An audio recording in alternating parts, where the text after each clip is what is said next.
Bismillahirrahmanirrahim. Assalamualaikum warahmatullahi wabarakatuh. Saya Asnur Safitri dari Prodi Perbankan Syariah akan mempresentasikan hasil laporan saya yang berjudul Analisis Laporan Keuangan untuk Pengambilan Keputusan Pemberian Kredit pada Perusahaan Telekomunikasi Indonesia Tbk. Materi pertama, profil perusahaan. Telkom merupakan perusahaan milik Badan Usaha Negara atau BUMN yang bergerak dalam bidang informasi dan komunikasi. Sejarah perusahaan Telkom Indonesia ini bermula pada pendirian Badan Usaha Penyediaan Layanan Pos dan Telegraf pada tahun 1882. Pemegang saham mayoritas Telkom adalah Pemerintahan Republik Indonesia sebesar 53,14%, sedangkan 46,86% sisanya dikuasai oleh publik. Saham Telkom diperdagangkan di Bursa Efek Indonesia dengan kode TLKM dan New York Stock Exchange dengan kode TLK. Dalam upaya bertransformasi menjadi digital telecommunication company, Telkom Group mengimplementasikan strategi bisnis dan operasional perusahaan yang berorientasi kepada pelanggan. Transformasi tersebut akan membuat organisasi Telkom Group menjadi lebih ramping dan lincah dalam beradaptasi dengan perubahan industri telekomunikasi yang berlangsung sangat cepat. Berikutnya, purpose, visi, misi, dan strategi. Purpose mewujudkan bangsa yang lebih sejahtera dan berdaya saing serta memberi nilai tambah yang terbaik bagi para pemangku kepentingan. Visi menjadi digital telkom pilihan utama untuk memajukan masyarakat. Misinya yang pertama mempercepat pembangunan infrastruktur dan platform digital cerdas yang berkelanjutan, ekonomis, dan dapat diakses oleh seluruh masyarakat. Yang kedua, mengembangkan talenta digital unggulan yang membantu mendorong kemampuan digital dan tingkat adopsi digital bangsa. Yang ketiga, mengorkestrasi ekosistem digital untuk memberikan pengalaman digital pelanggan terbaik. Strategis. Telkom menerjemahkan kerangka strategisnya ke dalam strategis portofolio direction yang mencakup pengembangan 3 dominan bisnis, yaitu digital connectivity, digital platform, dan digital service. Selanjutnya, analisis lingkungan bisnis. 1. Lingkungan operasional. Hingga akhir periode pelaporan, Telkom memiliki 23 entitas anak yang terdiri atas 9 entitas anak perusahaan melalui kepemilikan langsung dan 14 entitas anak perusahaan melalui kepemilikan tidak langsung. Keberadaan entitas anak perusahaan merupakan bagian dari strategis pengembangan bisnis kami yang memberikan kontribusi pada peningkatan pendapatan. Pemegang saham mayoritas adalah pemerintah Republik Indonesia dan saham lainnya dimiliki publik. Perusahaan Telkom meskipun relatif minim dibandingkan kegiatan perusahaan lain dengan skala ekonomi yang setara, kegiatan Telkom dalam mengolah jaringan telekomunikasi kabel maupun nikabel serta memberikan jasa layanan teknologi informasi dan konten media entertainment yang dikembangkan sesuai portofolio Business Times. Secara keseluruhan juga berdampak terhadap lingkungan sekitarnya. Dampak terhadap lingkungan dari kegiatan operasional yang dilakukan meliputi 1. Emisi yang dihasilkan dari kegiatan transparansi untuk kepentingan operasional dan penggunaan unit pembangkit genset atau menara BTS di daerah terpencil yang belum terjangkau aliran listrik. 2. Limbah dan sampah dan dihasilkan dari kegiatan administrasi serta limbah yang mengandung bahan berbahaya beracun. 3. Emisi gas rumah kaca dari penggunaan peralatan listrik. 4. Volume pemakaian air untuk keperluan domestik baik di kantor pusat maupun di perkantoran lainnya. Baik, selanjutnya B. Lingkungan bisnis. Telkom senantiasa berupaya untuk terus menciptakan peluang pertumbuhan melalui 3 pilar bisnis, yaitu digital connectivity, digital platform, dan digital service. Telkom secara konsisten berinvestasi sebagai salah satu upaya penting untuk memperkuat posisinya sebagai market leader pada domain digital connectivity dengan menghadirkan layanan mobile data maupun fixed broadband yang berkualitas dengan jangkauan terluas ke berbagai penjuru Indonesia. Telkom juga terus membangun data center dan cloud sebagai inti dari digital platform yang juga merupakan enabler bagi terciptanya berbagai fitur dan solusi digital service sesuai kebutuhan para pelanggan. Telkom percaya bahwa ketiga pilar bisnis tersebut akan semakin relevan di masa depan sesuai dengan kebutuhan dan permintaan konsumen. Telkom akan tetap memiliki prospek usaha yang baik. Telkom Group terdiri dari PT Telekomunikasi Indonesia Seluler, PT Multimedia Nusantara, PT Telekomunikasi Indonesia, PT Infrastruktur Telekomunikasi Indonesia, PT Telkom Satelit Indonesia, PT PINS Indonesia, PT Telkom Akses, PT Daya Mitra Telekomunikasi, PT Matranet, dan PT Geraha Sarana Duta. Selanjutnya, analisis arus kas. Pada tahun 2020, Telkom membukukan total pendapatan sebesar 136,5 triliun atau tumbuh sebesar 0,7% dibandingkan tahun 2019. Dari sisi profitabilitas, Telkom mencatat EBITDA sebesar 72,1 triliun atau tumbuh sebesar 11,2% dan laba bersih sebesar 20,8 triliun atau tumbuh sebesar 11,5% dibandingkan tahun 2019. Kinerja pendapatan yang tumbuh positif dengan tingkat profitabilitas yang baik ini, Telkom lalui di tengah situasi pandemi COVID-19, serta persaingan bisnis yang ketat di industri telekomunikasi. Yang pertama, aktivitas operasional.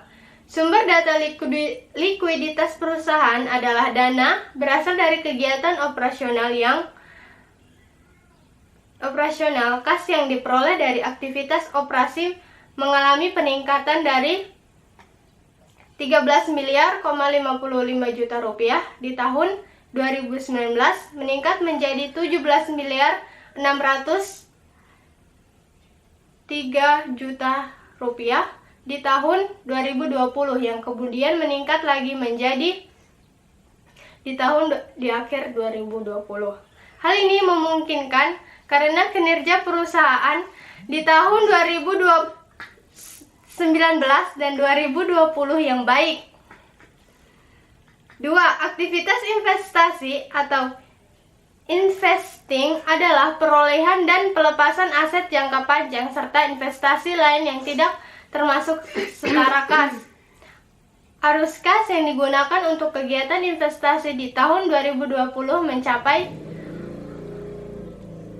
5 miliar 89 juta rupiah yang mana mengalami penurunan dibandingkan tahun 2019 sebesar 6 miliar 208 juta rupiah yang juga tercatat mengalami penurunan dibanding tahun 2018.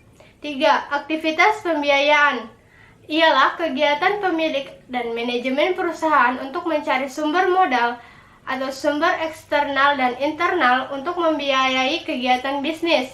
Jumlah arus kas bersih yang diperoleh dari aktivitas pembiayaan tercatat sebesar 6 miliar 850 juta rupiah di tahun 2020 mengalami peningkatan yang cukup drastis dibandingkan dengan tahun 2019 sebesar 898 juta. Teman-teman bisa lihat singkatan dari aktivitas operasional, investasi, dan pembiayaan telah dikategorikan dalam bentuk tabel. Selanjutnya, analisis resiko. Perubahan iklim yang berlangsung secara global berpotensi memengaruhi langsung kegiatan operasional dan bisnis Telkom, memunculkan resiko kerusakan maupun gangguan pada berbagai perangkat dan infrastruktur telekomunikasi. Kondisi ini dapat mengurangi kualitas layanan telekomunikasi, antara lain berupa gangguan terhadap jangkauan transmisi dan buruknya sinyal telekomunikasi yang mempengaruhi kepuasan pelanggan. Selanjutnya, gangguan tersebut berpotensi menurunkan jumlah pelanggan dalam jangka panjang yang akhirnya akan mengurangi pendapatan. Untuk mencegahnya, Telkom terus berupaya melakukan inovasi dan investasi dengan penerapan teknologi mutakhir dalam proses pembangunan, pengoperasian, dan pemeliharaan perangkat dan infrastruktur telekomunikasi. Hal ini tentu saja menimbulkan implikasi finansial karena Telkom harus mengeluarkan investasi yang tidak sedikit demi memastikan keberlangsungan bisnis perusahaan. Di sisi lain, keadaan perangkat dan infrastruktur telekomunikasi saat ini telah mampu mendukung aktivitas pelanggan baik dalam berkomunikasi maupun menyelesaikan kegiatan usaha melalui pemanfaatan aplikasi berbasis teknologi informasi. Berbagai kegiatan perkantoran kini dapat dilakukan melalui interaksi komunikasi antara individu dan kelompok menggunakan interaksi jarak jauh dengan mendukung telekonferensi, internet atau aplikasi Wi-Fi. Tentu saja hal tersebut akan berpengaruh positif dan menciptakan peluang bagi peningkatan jumlah pelanggan maupun volume pemanfaatan jasa telekomunikasi yang ditawarkan Telkom. Kemudian penilaian kredit di samping syarat-syarat yuridis dikenal dengan pedoman 3R, yaitu return, repayment, capacity, dan bearing ability menurut Siudarjo tahun 2004. Di samping itu, dalam usahanya untuk sejak dini mungkin berjaga-jaga dalam menghadapi debitur yang kurang bertanggung jawab. Bank selalu menyetujui pemberian kredit akan melalui calon debiturnya yang menggunakan device kredit. Di sini saya membagi dalam 5 kategori. Yang pertama, karakter. Perusahaan Telekomunikasi Indonesia sebagai perusahaan yang memiliki komitmen tinggi untuk menjaga keseimbangan pertumbuhan yang berkualitas. Telkom secara keseluruhan menilai bahwa sepanjang tahun 2020, direksi telah menjalankan seluruh tugas dan perannya dalam mengelola perusahaan dengan baik dan mampu menyeimbangkan aspek-aspek keuangan, operasional, bisnis proses, maupun learning and growth.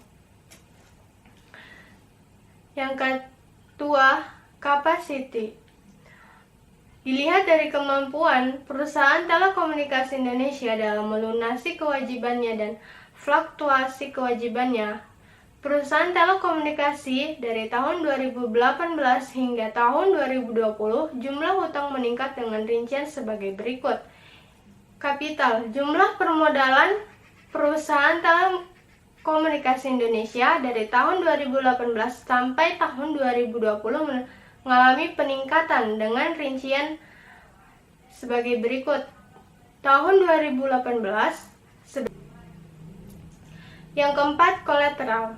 Salah satu hal yang bisa digunakan untuk menjadi jaminan adalah aset.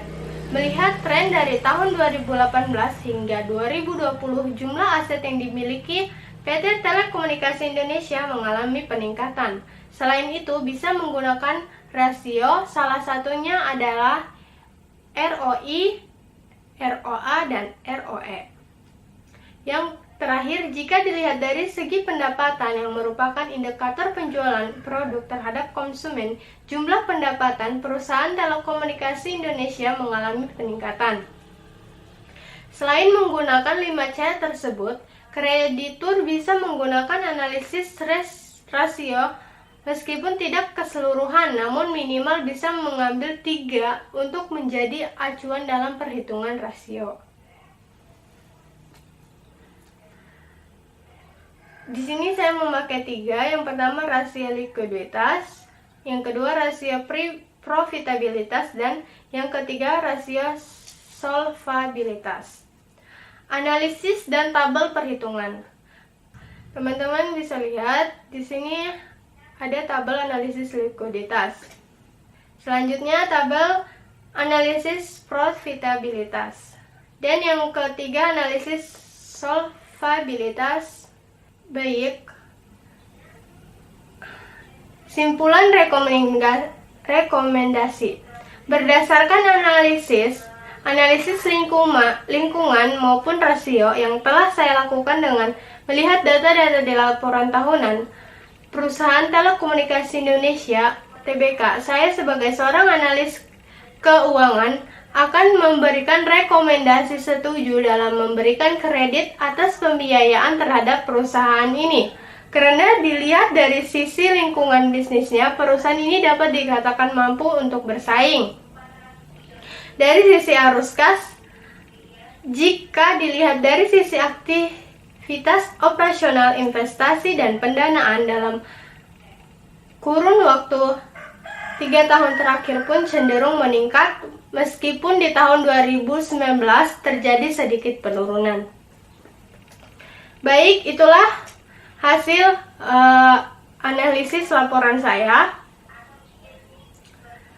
Terima kasih banyak dan saya akhiri. Wassalamualaikum warahmatullahi wabarakatuh.